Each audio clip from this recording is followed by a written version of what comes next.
Aunty, நீங்க Rajasthan mission trip போனீங்களே, அங்க நடந்ததுலே நச்சுன்னு ஏதாவது ஒண்ணு சொல்லுங்க பாப்போம். ஐயோ, நம்ம ஜூடால லிம்பா ராமோத்ர மிஷனரி இருக்கிறாரு.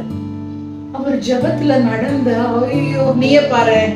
மிஷனரி லிம்பா பணி செய்கிற கிராமம் ஜூடால இருந்து ஒரு 70 கிலோமீட்டர் தள்ளி அவர் ஒரு இடத்துல ஊழியம் செய்து வருகிறார், ஒரு மலை கிராமத்துல. அவர் அங்க சென்று கொண்டிருக்கும் போது 2 பிள்ளைங்க, சிறு குழந்தைகள், 7-8 வயது உள்ள பிள்ளைங்க இந்த வண்ணமாக 2 கைகளையும் கால்களையும் ஊன்றி உள்ள வர்றதை அவர் பார்க்கிறார். ஜெபம் நடக்கிற அந்த வீட்டுக்குள்ளாக. यीशु के नाम से भाग जाए और शरीर को चंगाई मिले.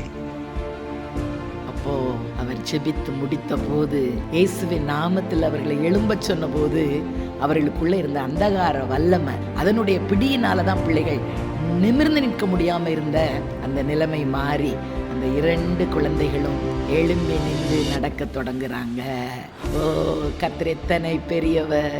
சற்று பலவீனமாய் பிள்ளைகள் உணர்ந்தாலும் தொடர்ந்து விசுவாச வார்த்தைகளை சொல்லி மிஷனரி வழி நடத்தின போது குழந்தைகள் அழகாக நடந்து, இப்போ பாருங்க, அந்த மலை கிராமத்தில் கம்ப ஊனிக்கொண்டு அவர்கள் வீடு கடந்து செல்லுகிறாங்க. குனிந்த நிலைமையில் வந்தவர்கள் தேவனுடைய தொடுதலால் தலை நிமிர்ந்து நடந்து செல்லுகிறார். ஹல்லேலூயா!